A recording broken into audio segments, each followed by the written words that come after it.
morning everyone, welcome back to another video. Today we're out at a location hoping to photograph a bird that almost disappeared from the UK and Scotland back in the 1800s. A bird that went from being hunted, poisoned and persecuted to becoming one of the biggest conservation success stories in British history.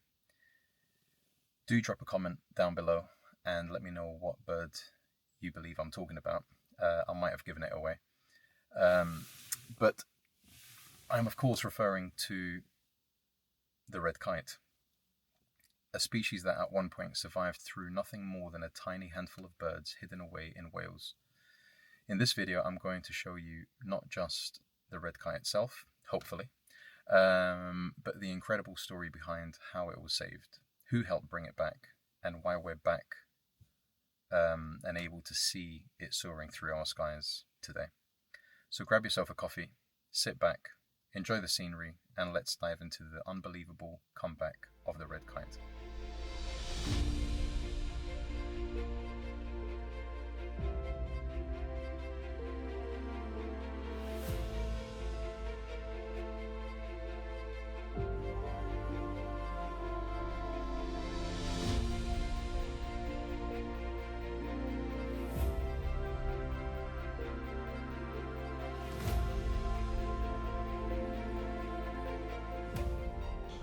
So I did say enjoy the scenery, and how is this for scenery? I mean, hopefully this tracks me. I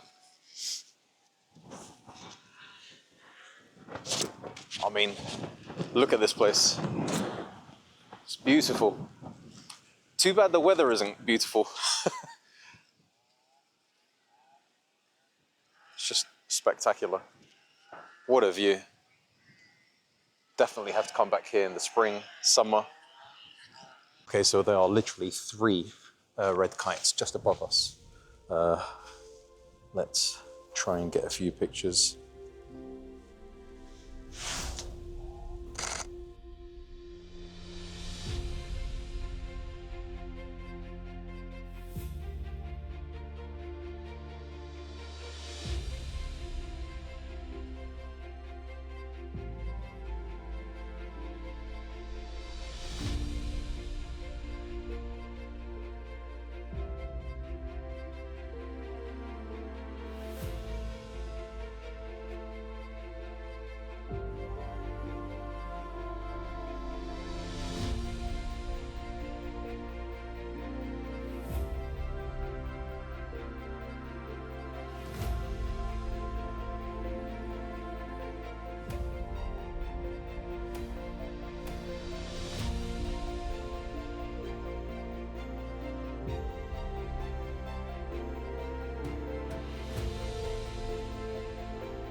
So some of you eagle-eyed viewers will notice that halfway through this video I've changed jackets. It was extremely cold and windy, so I've had to go all the way back to the car and get my other jacket.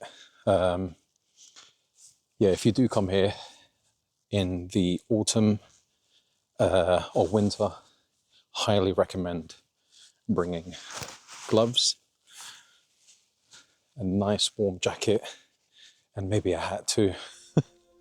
Now, what makes the red kite story even more incredible is just how successful the conservation effort actually was. By the 1980s, conservationists realised the tiny Welsh population simply wasn't recovering fast enough to naturally spread across Britain again. So in 1990, a major reintroduction programme began in the Chiltern Hills. The project was led by organisations including the Nature Conservancy Council, which later became part of Natural England, alongside the RSPB, later supported by Scottish Natural Heritage and the Hawke Conservancy Trust. Some of the key people involved included Ian Evans, the first red kite project officer in the Chilterns, who helped care for, release and monitor the birds during the early years of the project. You also had conservationists and researchers like Dr. Ian Carter from English Nature, who played an important role in the wider reintroduction and monitoring work across England. And crucially, conservationists in Navarra, Spain, helped provide healthy young red kites that became part of the new UK population. The first release involved just 13 young birds in July 1990, and the amazing thing is how quickly they adapted.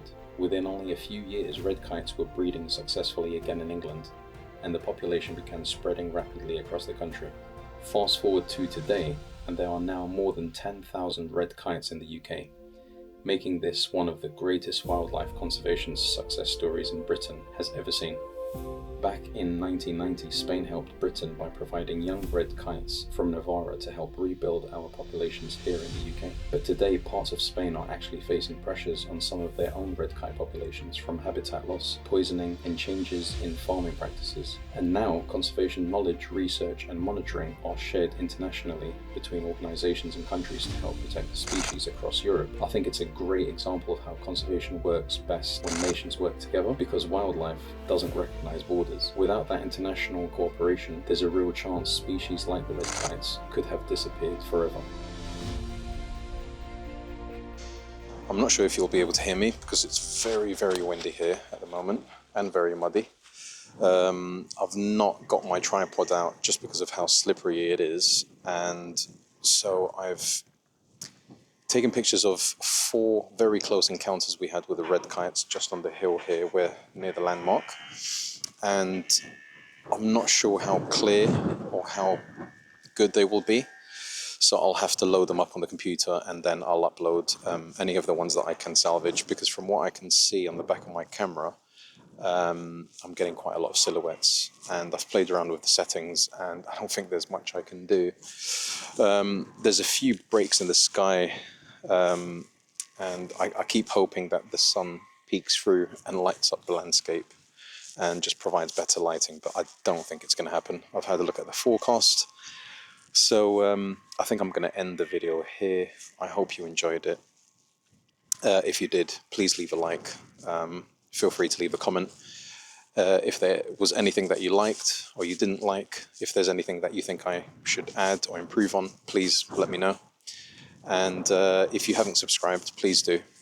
It will mean the world to me, and from the views I'm getting, I've noticed not a lot of people are subscribing, so hopefully I improve my videos and the quality of the content. But thank you for sticking around, and I'll see you on the next one.